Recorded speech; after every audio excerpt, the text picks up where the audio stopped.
여호와여, 내가 알거니와 사람의 길이 자신에게 있지 아니하니 걸음을 지도함이 걷는 자에게 있지 아니하니이다.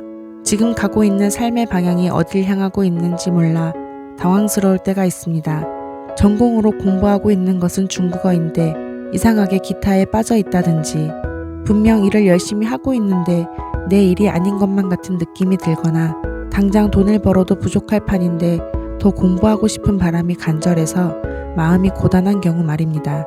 내가 선택한 것들이 하나의 선으로 이어질 수 없는 것처럼 보일 때, 괜히 시간이 허비했다거나 깊게 우물을 파지 못하고 여기저기 난잡하게 파놓은 것 같아 한심해 보일 때가 있습니다.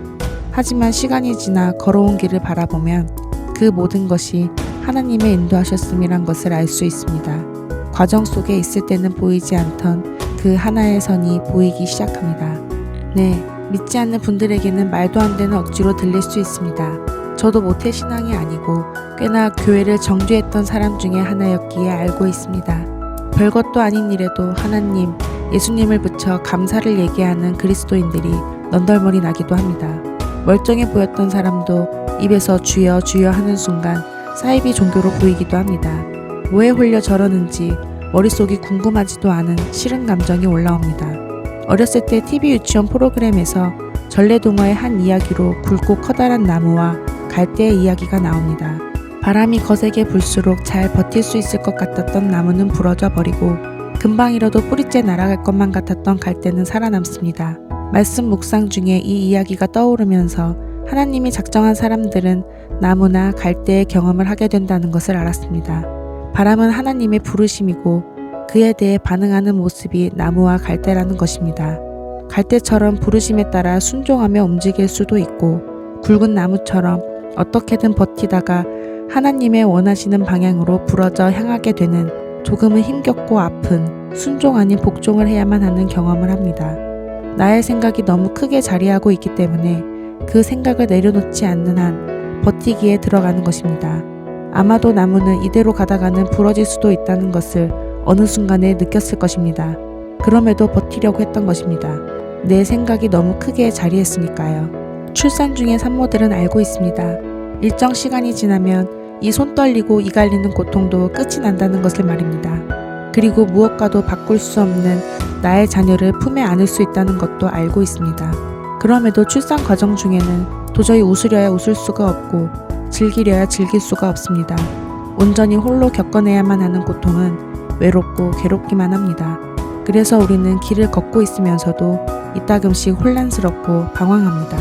얼마 전까지도 매일 계획을 세우고 그것을 지켜내는데 많은 힘을 쏟았습니다.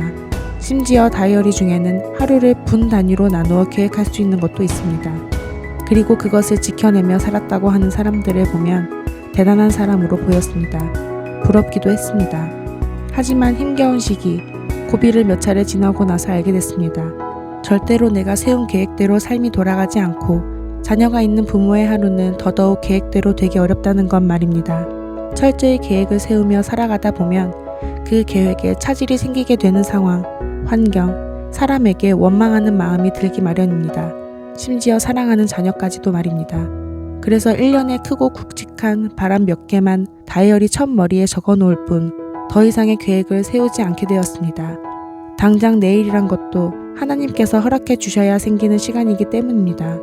사람의 길을 인도하시는 분은 오직 하나님 뿐이시니 순종하며 나아가는 삶을 사는 것이 마음 편한 길이 되었습니다. 어제와 내일은 시간의 단위로 표현하기 위한 하나의 약속일 뿐 우리는 늘 오늘을 살아갑니다. 죽는 순간까지 우리는 오늘만을 살아갈 뿐입니다.